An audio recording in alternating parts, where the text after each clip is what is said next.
Everybody's carrying a bottle and sipping continuously because the marketing machines have done this to them. Excessive consumption of water, especially if it's done in small sips, will lead to swelling of the brain. At the same time, when you need water, if you don't drink, it'll cause damage to the system. It is not just about drinking liquid water, you must eat high water content foods.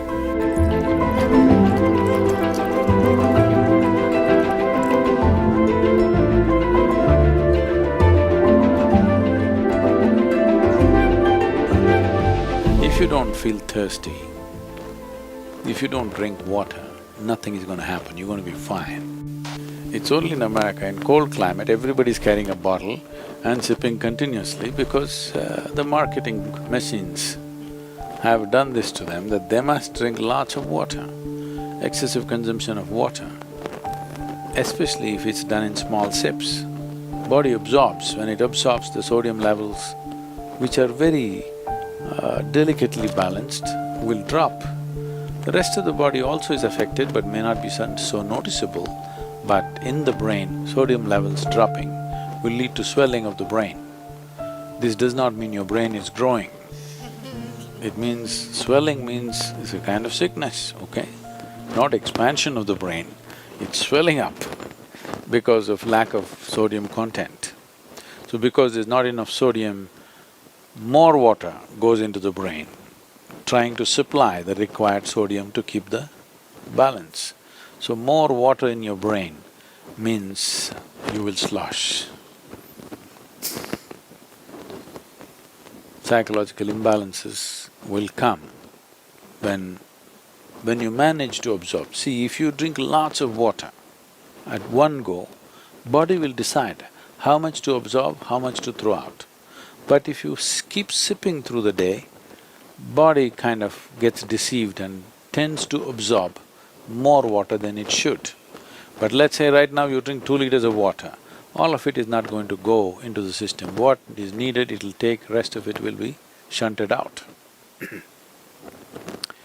So, not consuming water and being out there is very much a possibility. Nobody need to drink water simply because you think it's a good thing to do. When you feel thirsty, you must drink water just to ensure you're drinking enough. Drink 10% more than what you actually need, a couple of cups more, just to ensure that you don't drink less. If you're not the kind who is carrying a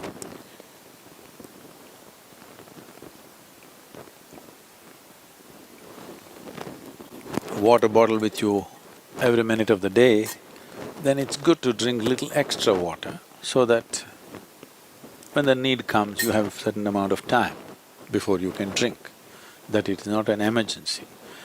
At the same time, when you need water, when you're thirsty, if you don't drink, it'll cause damage to the system.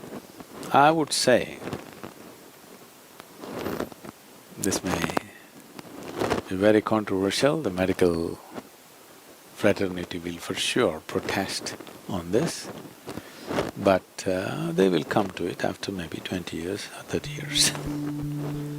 I would say if everybody consumes good water in sufficient quantity, 50% of the heart attacks in the world would come down. The damage to the heart is immense when the water that is needed is not there in the system. But when I say water, it is not just about drinking liquid water, you must eat high water content foods. If you eat a fruit, it's nearly 90% water. Vegetables and other things are over 70% water. Minimum 70% water content must be there in the food that you eat. So, very low water content food you eat and it goes and gets stuck in your… like concrete, it sits in your stomach. Now you drink water, that's not going to help. You must eat high water content foods. When you consume food, at least it must be level with the percentage of water content in your own body. So any food that you eat should be at least 70% water content. So this is why vegetables, fruits must be part of your diet so that it is there. Not consuming water in certain situations is okay, but if there is an indication of thirst, you must drink water.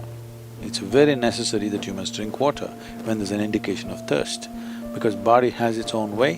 When it indicates you need water, you must give it water within 20 minutes or at the most half an hour. You must drink substantial quantity of water. If you drink enough water, then body will choose how much to take, how much to reject.